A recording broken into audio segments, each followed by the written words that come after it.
नमस्कार दोस्तों, आपका स्वागत है गरुड़ पुराण की इस ज्ञानवर्धक प्रस्तुति में। दोस्तों, मृत्यु के बाद मृत व्यक्ति की ऐसी तीन वस्तु का उपयोग जीवित मनुष्य को अपने जीवन में कभी भी भुलाकर नहीं करनी चाहिए, अन्यथा उस पर भयंकर संकट आती है तथा उसका समस्त परिवार हमेशा संकट में उलझा रहता है। इसलिए मित्रों, प्रत्येक विद्वान मनुष्य को इन विषय वस्तुओं के बारे में अवश्य ही जान लेना चाहिए। दोस्तों, इस विषय पर भगवान श्री कृष्ण ने गरुड़ देव को अत्यंत ज्ञानवर्धक जानकारी दिया है। इससे सुनने से आपके भी ज्ञान में वृद्धि होगी तथा समस्त पापों का कोटि कोटि नाश होगा। इसलिए मित्रों, आपसे आग्रह है, आप इस वीडियो को अंत तक अवश्य सुनाएं, क्योंकि आधा अधूरा ज्ञान हमेशा विष के समान होता है।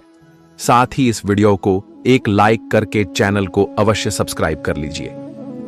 और हाँ दोस्तों, कमेंट बॉक्स में जय श्री कृष्ण लिखकर ईश्वर को आभार व्यक्त जरूर दीजिए। इससे आपके जीवन से समस्त दुखों एवं पापों का नाश होगा। तो आइए जानते हैं मित्रों, एक समय की बात है, द्वारका नगरी अपने रंगमंच में झूम रही थी। समुद्र की लहरें में रेत झूम रही थी, वायु में पक्षी गुणगुना रही थी, आकाश की पहली किरण भगवान श्री कृष्ण के तेजमय मुखमंडल पर रही थी। तभी उसी समय उनके प्रिय शिष्य गरुड़ देव वहां पहुंचे। भगवान श्री कृष्ण ने गरुड़ देव को देखकर अति प्रसन्न हुए। उन्होंने आदर पूर्वक गरुड़ देव से कहा, है गरुड़, द्वारका में आपका स्वागत है। है गरुड़ देव, तुम्हारे यहाँ आने का अवश्य कि कोई विशेष प्रयोजन होगा। बताओ, मैं तुम्हारी क्या सेवा कर सकता हूँ। फिर गरुड़ देव भगवान श्री कृष्ण को आदर पूर्वक प्रणाम करते हुए बोले, है प्रभु, आप त्रिकालदर्शी हैं, तीनों लोगों का स्वामी है। इस संसार में आपसे कुछ भी नहीं बचा है नाथ। मेरे मन में एक शंका, जिसका उत्तर केवल आप ही दे सकते हैं। फिर भगवान श्री कृष्ण मुस्कुराते हुए गरुड़ देव से कहते हैं, हे गरुड़ राज, तुम्हारे मन में जो भी शंका है उसे तुम निसंकोच होकर पूछो, क्योंकि तुम्हारी हर शंका का समाधान करना मेरा कर्तव्य है। मित्रों, फिर गरुड़ देव मध्य स्वर में बोले, है प्रभु, कृपया मुझे यह बताए कि जब किसी मनुष्य की मृत्यु होती है तो वह अपने साथ कौन कौन सी वस्तुएं साथ लेकर जाता है, और मृत्यु के बाद उस प्राणी से जुड़ी कौन कौन सी ऐसा वस्तुओं का उपयोग एक जीवित मनुष्य को नहीं करनी चाहिए। दोस्तों, भगवान श्री कृष्ण गरुड़ देव की बातों को सुनकर मुस्कुराए और बोले, है गरुड़ राज, तुम्हारा यह प्रश्न अत्यंत गूढ़ और महत्वपूर्ण है, जो इस संसार के हर एक मनुष्य को यह रहस्य जानना अत्यंत आवश्यक है। दे गरुड़ राज, यह सत्य है कि जो भी मनुष्य इस संसार में जन्म लिया है उसका मृत्यु तो निश्चित है। भले ही मनुष्य इस संसार में खाली हाथ अवश्य जाता है, किंतु जब मृत्यु होती है तो वह अपने साथ 5 वस्तुएं ले जाती है। और यह भी सत्य है कि जीवित मनुष्य को मरे हुए प्राणी की ऐसी 3 वस्तुएं का उपयोग कभी नहीं करनी चाहिए। है गरुड़ राज, मैं तुम्हें इन दोनों प्रश्नों का उत्तर देने से पूर्व मैं तुम्हें एक ब्राह्मण पंडित और उसकी पत्नी की कथा सुनाता हूं, जिससे तुम्हारे सभी प्रश्नों का उत्तर इस कथा में मिल जाएगा। लेकिन तुम इस कथा को बीच में छोड़कर जाने की गलती बिल्कुल भी नहीं करना, क्योंकि आधा अधूरा ज्ञान विष के समान घातक होता है। इसीलिए है गरुड़ राज, तुम इस कथा को आखिर तक अवश्य सुनना, जिससे तुम्हें झात होगा कि मृत व्यक्ति की ऐसी कौन सी वस्तुएं का उपयोग जीवित मनुष्य को नहीं करनी चाहिए, और मनुष्य जानबूझकर यह गलती करता है तो उसके परिवार को दरिद्र और कंगाल बनने से कोई भी बचा नहीं सकता है। इसलिए है गरुड़ राज, तुम इस ज्ञान को पूरे संसार में फैलना। जो मनुष्य इस कलयुग भरी संसार में इस कथा को ध्यान पूर्वक आखिर तक सुन लेगा और समझ लेगा, उसका इस संसार से सभी लोभ, क्रोध, मोह, अहंकार खत्म होगा और ईश्वर का भी आशीर्वाद प्राप्त होगा। फिर मित्रों, गरुड़ देव बोले, है प्रभु, आप उस कथा को निश्चित होकर सुनाएं। मैं उस कथा को ध्यान पूर्वक आखिर तक सुनूंगा और समझूंगा। मित्रों, फिर श्री कृष्ण गरुड़ देव को वह कथा सुनाते हैं। श्री कृष्ण बोले, हे गरुड़ राज, मध्य देश में एक बहुत ही धर्मात्मा ब्राह्मण रहता था, जिसका नाम धर्मपाल था। धर्मपाल का जीवन बचपन से ही तपस्या, वेद पाठ और गौसेवा में व्यतीत होता था। लोग उसे बहुत बड़ा ज्ञानी मानता। लोगों का कहना था कि धर्मपाल को ईश्वर से कोई दिव्य शक्ति प्राप्त है। धर्मपाल जो भी कहता वह सत्य हो जाता था। उसके पत्नी, जिसका का नाम कौशल्या था, कौशल्या भी बहुत सत्यवादी और पतिव्रता स्त्री थी। वह धर्मपाल से अत्यधिक प्रेम करती थी। वह अपना जीवन पति की सेवा और दूसरों की सहायता में व्यतीत करती। फिर समय बिता धर्मपाल वृद्ध हुआ। फिर है गुरुवर राज। विधि का विधान अटल है जो कोई भी नहीं बदल सकता है। जो प्राणी इस धरती पर जन्म लिया है उसका मृत्यु एक दिन निश्चित है। चाहे वह कितना भी धनवान हो या कितना भी ज्ञानी क्यों ना हो, उसको भी एक न एक दिन अपने नश्वर शरीर को त्याग कर पंच तत्व में विलीन होना होगा। फिर मित्रों वही हुआ। धर्मपाल ने अपना नश्वर शरीर को त्याग दिया। जब धर्मपाल की मृत्यु हुई तो उसके पत्नी कौशल्या ने उसका विधि पूर्वक उसका अंतिम संस्कार किया। कौशल्या ने धर्मपाल की आत्मा के मोक्ष के लिए पिंडदान तथा 13वीं भी किया, परंतु कौशल्या की एक गलती ने उसके पूरे परिवार को संकट में डाल दिया। जब धर्मपाल की मृत्यु हुई थी तो उसने धर्मपाल के अंतिम बार ओढ़ा हुआ एक रेशमी अंगवस्त्र उसने अपने पास रख लिया, जिसे वह पति का आशीर्वाद समझकर नित्य दिन अपने सिर पर रखती, जिससे है गरुड़ राज। कौशल्या के घर में धीरे धीरे नकारात्मक शक्ति फैलने लगी। कौशल्या नित्य दिन डरावनी स्वप्न दिखती। वह स्वप्न में धर्मपाल की धधकती हुआ चिता को देखती। वह यह देखती कि धर्मपाल उसे अपने पास बुला रहा है। कभी कभी उसे यह आभास होता कि कोई अदृश्य शक्ति उसका पीछा कर रहा है। यह सब देखकर उसका चेहरा पीला पड़ने लगा। अब वह अत्यधिक दुखी रहने लगी, जिससे उसका शरीर भी दुर्बल होने लगा। फिर अगले ही दिन नगरी में एक ब्राह्मण साधु आए, जिसे शास्त्रों और वेदों का संपूर्ण ज्ञान प्राप्त था, जो हर एक मनुष्य की समस्या का समाधान करता। फिर यह देखकर कौशल्या भी साधु के पास बैठकर अपनी व्यथा सुनाई। साधु ने कौशल्या की व्यथा को सुनकर चौंक गया। उसने हल्की सी स्वर में बोले, हे माथे, तुम्हारे इस समस्या का समाधान होगा, तुम्हारे घर पर ही होगा। तुम मुझे अपने घर ले चलो। साधु ने जैसे ही कौशल्या के घर में प्रवेश किया, उसी क्षण उसे घर में बुरी शक्ति होने का आभास हुआ। उसने कौशल्या से कहा, है माथे, इस घर में कोई अपूर्ण आत्मा की छाया है माथे, कृपया मुझे यह बताओ, कुछ समय पहले इस घर में किसी की मृत्यु हुई थी जिसका कोई वस्तु तुम अपने पास रखे हो? कौशल्या ने आश्चर्यचकित होकर बोली, हाँ हे ब्राह्मण साधु, जब मेरे पति की मृत्यु हुई थी तो हमने याद के लिए उसके अंतिम समय का एक वस्त्र अपने पास रख ली थी। फिर साधु ने कौशल्या की बातों को सुनकर बोले, यही बंधन धर्मपाल की आत्मा को मोक्ष प्रदान में बाधा उत्पन्न कर रहा है, क्योंकि यह वस्त्र उसकी चेतना से जुड़ा हुआ है। जब तक तुम यह वस्त्र अपने पास रखोगे तब तक वह आत्मा अपने मोह में उलझा रहेगा, जिससे वह प्रेत योनि में फंसकर धरती पर ही भटकते रहेगा और तुम्हें कष्ट देता रहेगा। फिर मित्रों कौशल्या ने आगे कहा, हे गुरुवर, कृपया इससे बचने का कोई उपाय बताए। साधु बोले, हे माथे, तुम इस वस्त्र को गंगा जल में प्रवाहित कर दो या इसे तुम किसी ब्राह्मण को भेंट कर दो। फिर हे गरुड़ राज। कौशल्या ने अगले दिन वही किया। वह अगले दिन सुबह स्नान करके वस्त्र को चंदन और गंगा जल से शुद्ध करके काशी घाट पर जाके एक ब्राह्मण को वह वस्त्र दान कर दिया। दान के बाद कौशल्या के आंखों से आंसू बहने लगी, किंतु उसके चेहरा पर खुशहाल थी। फिर जब वह अपने घर लौटी तो उसने यह देखा कि उसके घर पर से भी नकारात्मक ऊर्जा खत्म हो चुकी है और घर भी खुशी से झूम रही है। फिर उसी रात कौशल्या ने एक दिव्य स्वप्न देखा। उसने यह देखा कि धर्मपाल की आत्मा को स्वर्ग लोक में स्थान प्राप्त हुआ है। वह एक दिव्य आसन पर विराजमान है। धर्मपाल की आत्मा कह रहा है, हे देवी, तुम धन्य हो। तुमने अपनी साहस और बलिदान से मुझे मुक्ति दी। अब तब मैं पूर्णतः अमर हूं। मित्रों, अब भगवान श्री कृष्ण कथा समाप्त कर बोले, है गरुड़, जिस समय मनुष्य की मृत्यु होती है तो उस समय मृत व्यक्ति के देह धारण किया गया वस्त्र, उसमें न केवल आत्मा का अंश होता है बल्कि उसके साथ आत्मा की स्मृति और कभी कभी तो आत्मा का बंधन भी उस वस्तु के प्रति मोह जुड़ा होता है। यदि कोई जीवित मनुष्य प्रेमवश उस वस्त्र को देह धारण करता है तो वह आत्मा उन्हें भी अपने बंधन में जकड़ लेता है और उसे बार बार डराकर उसे भयभीत करता रहता है। दोस्तों, गरुड़ देव ने भगवान श्री कृष्ण की यह कथा को सुनकर अत्यंत प्रसन्न हो उठे, परंतु उसके मन में एक गहरा सवाल उत्पन्न हो रहा था। उन्होंने विनम्रता से पुनः प्रश्न किया, मित्रों, आप इस वीडियो को अंत तक जरूर देखिए। इस वीडियो को बीच में छोड़कर जाने की गलती बिल्कुल भी नहीं करें। आपके मन में उठ रहे सभी प्रश्नों का उत्तर इस वीडियो में प्राप्त होगा, क्योंकि आधा अधूरा ज्ञान विष से समान घातक होता है। आइए आगे जातने हैं।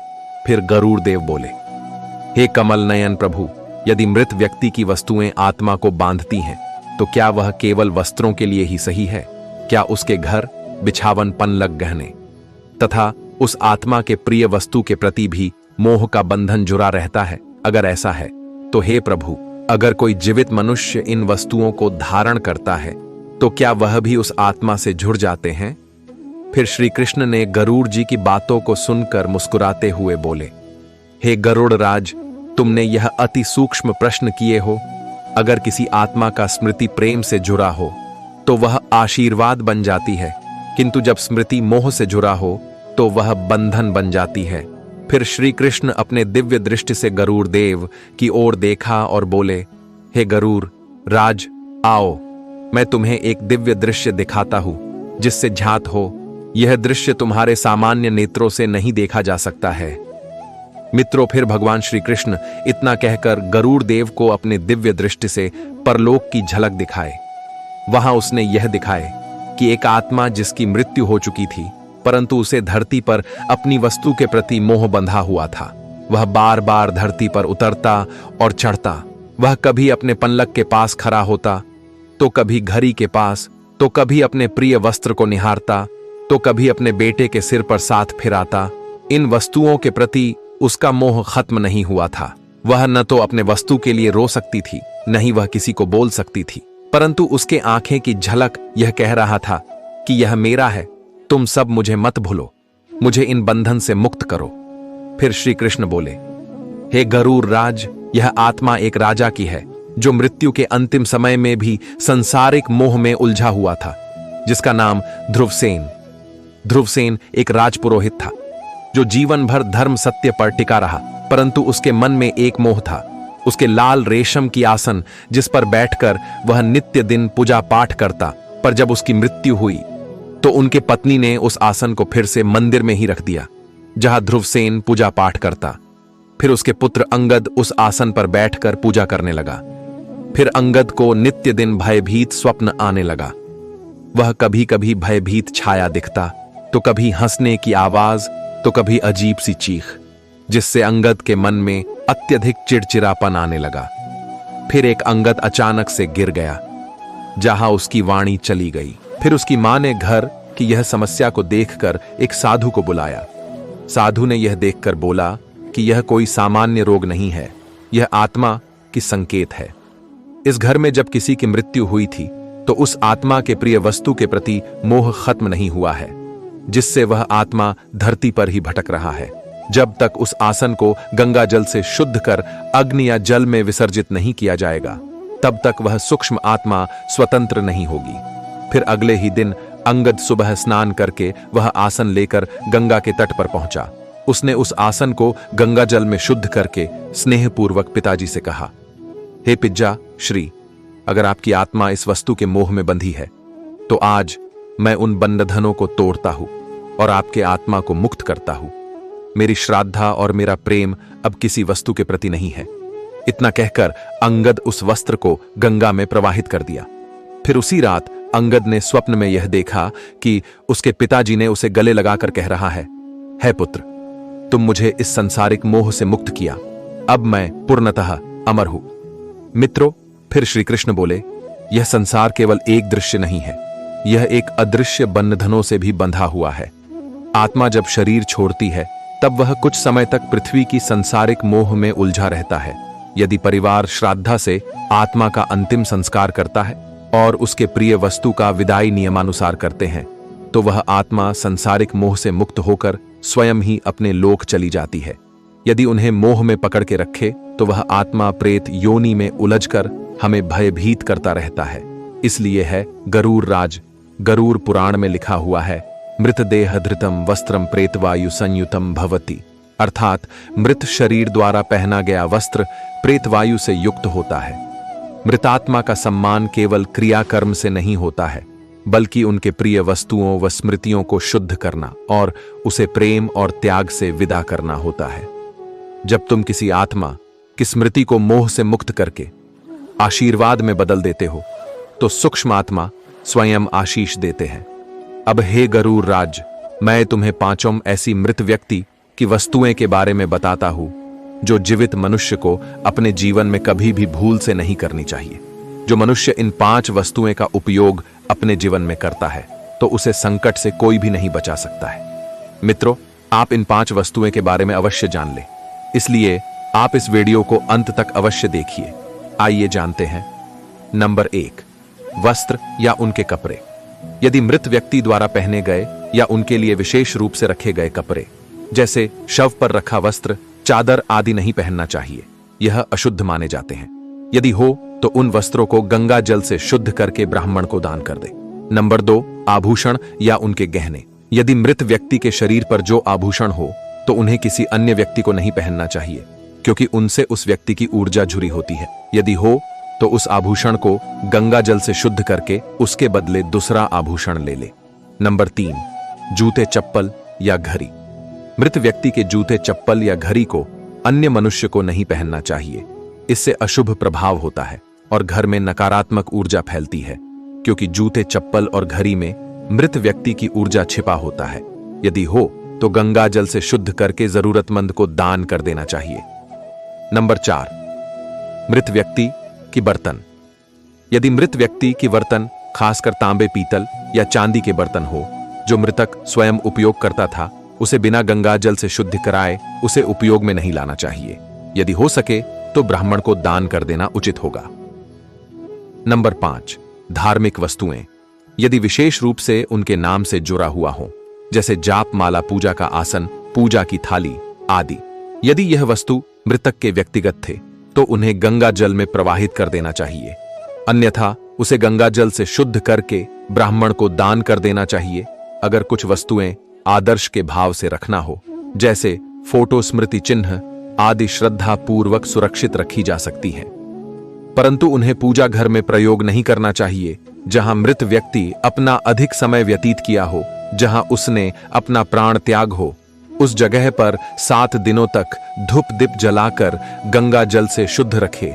इससे आत्मा को मोह से मुक्ति मिलता है। मित्रों, अब भगवान श्री कृष्ण गरुड़ देव की ओर देखा और बोले, हे गरुड़ राज, मृत्यु कोई आत्मा का अंत नहीं, बल्कि इससे आत्मा की अगली यात्रा की मार्ग है।